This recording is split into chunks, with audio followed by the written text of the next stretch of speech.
Welcome guys, जे clone job channel में आपका बहुत बहुत स्वागत है। सब्सक्राइब कीजिए जे क्लोन जॉब चैनल को और पाते रहिए इसी प्रकार के मल्टीपल चॉइस क्वेश्चन आपके नर्सिंग पैरामेडिकल फार्मेसी एग्जाम के लिए।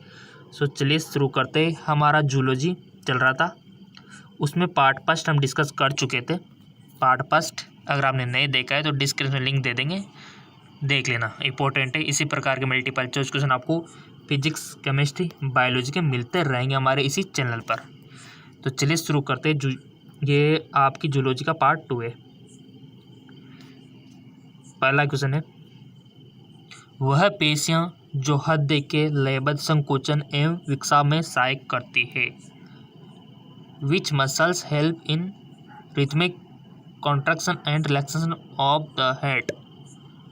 हृदय पेशी, कोमल पेशी, ऐच्छिक पेशी या फिर दाढ़ीदार पेशी। Cardiac muscle, smooth muscle, skeletal muscle या फिर स्ट्रिक मसल्स।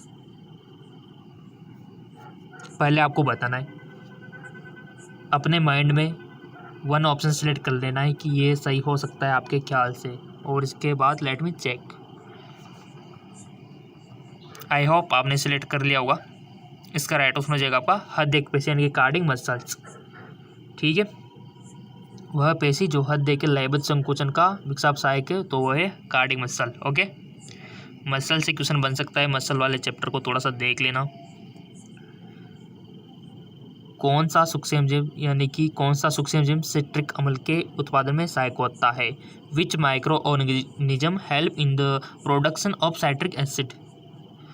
ई कोलाई, लैक्टोबैसिलस, क्लोस्ट्रीडियम ब्यूटिलियम या फिर एस्परजिलस नाइगर। कौन सा सूक्ष्मजीव साइट्रिक अम्ल के उत्पादन में सहायक होता है।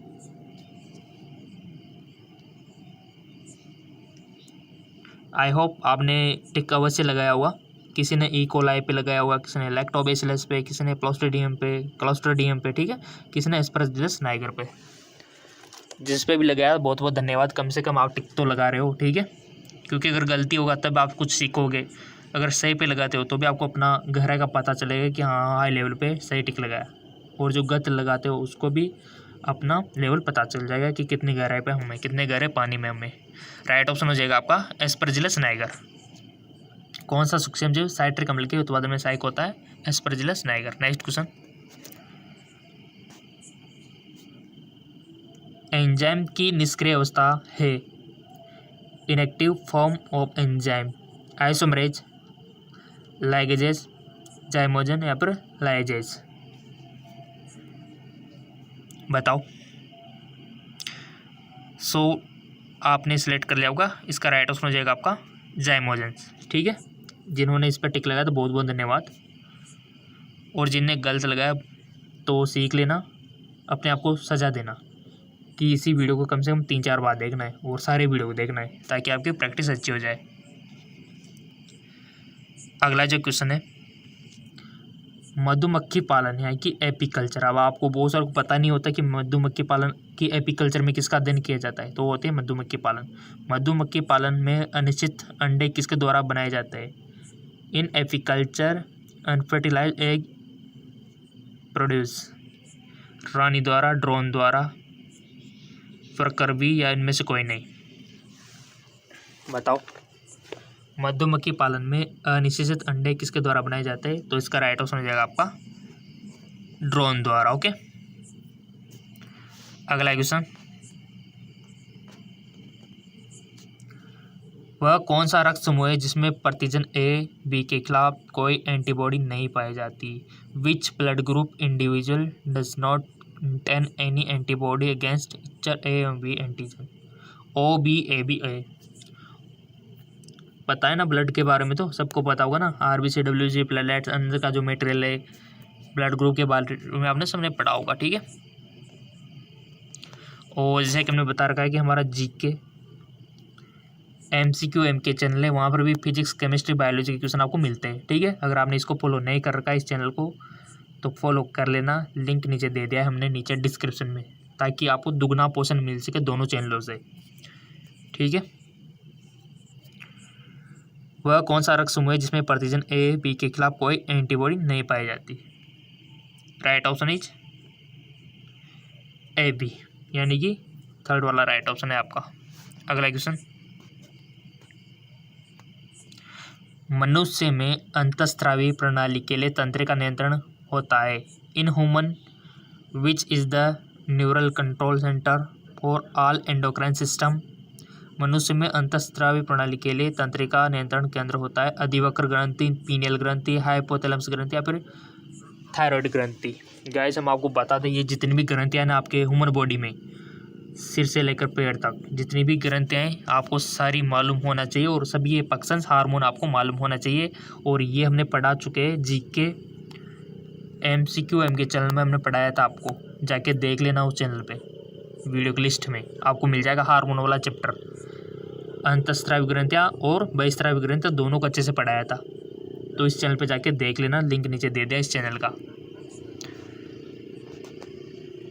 मनुष्य में अंतःस्रावी प्रणाली के लिए तंत्रिका नियंत्रण केंद्र होता है। सो आपने भी सिलेक्ट कर लिया होगा, इसका राइट ऑप्शन हो जाएगा आपका हाइपोथैलेमस। ठीक है, ऑप्शन थर्ड।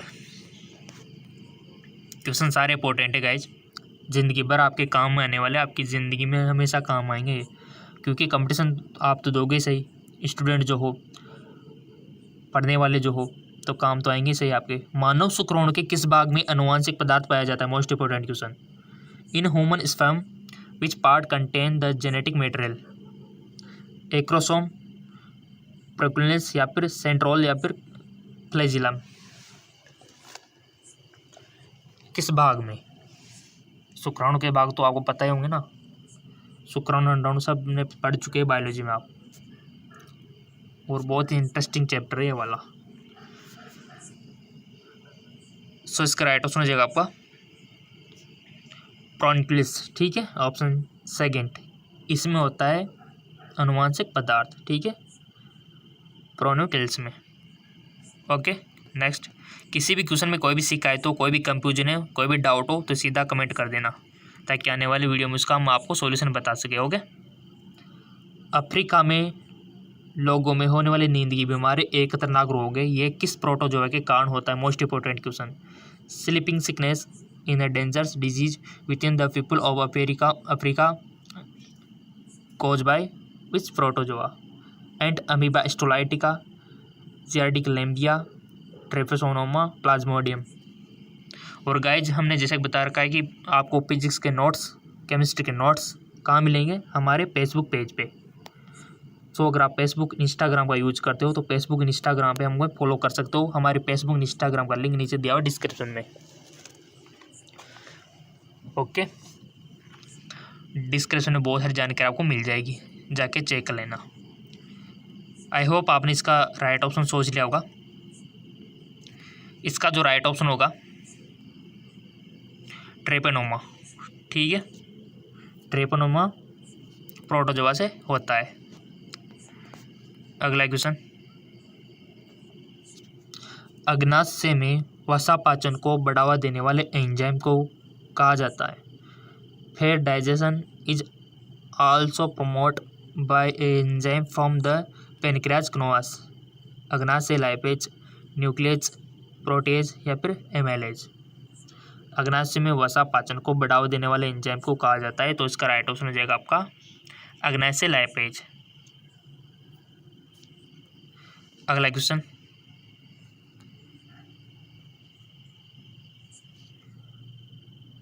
रेटिना में उपस्थित दो कोशिकाएं जो प्रकाश ग्रहण करने तथा रंगों को पहचानने में सहायक है। The two cell present in the retina allow contain conscious light perception and visual including colour.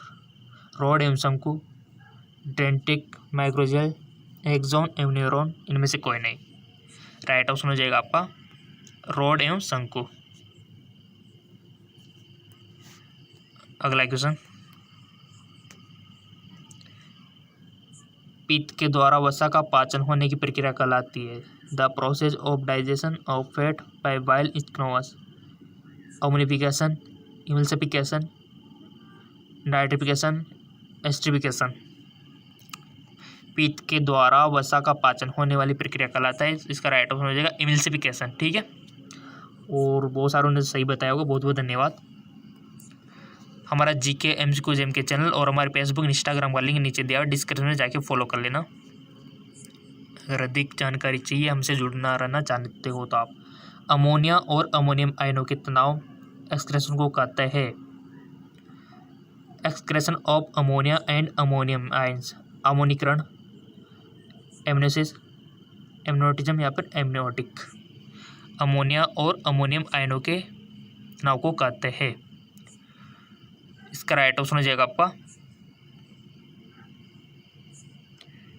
एमनोटिज्म। और अधिक जानकारी नीचे डिस्क्रिप्शन के लिंक में दी हुई है।